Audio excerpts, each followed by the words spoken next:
Mga boss, basahin natin to dahil mukhang may tama si Atty. Rowena Guanzon dito, mga boss. Next script, si Inday Sara ang nagpapatay kay Andres Bonifacio at Antonio Luna. Mukhang doon na nga papunta sila, mga boss.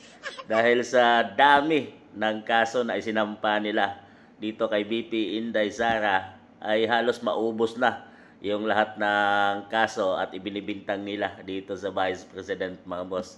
Baka nga ang kasunod ay ang pagpatay na dito sa ating mga national hero, mga boss. Baka nga doon na papunta. Grabe. Siguro mukhang tama itong obserbasyon ni Atty. Rowena Guanzon, mga boss.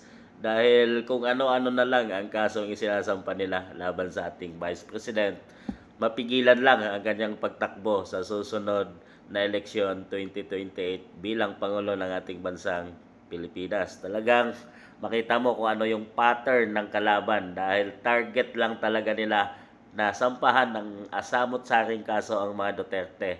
Dahil dito sa administrasyong ito, dahil kahit nakita na natin yung mga insertions at mga corruption sa flood control projects ay walang sinasampahan, mga boss, sa PBBM administration. So talagang pattern nila is targetin ng mga Duterte lang.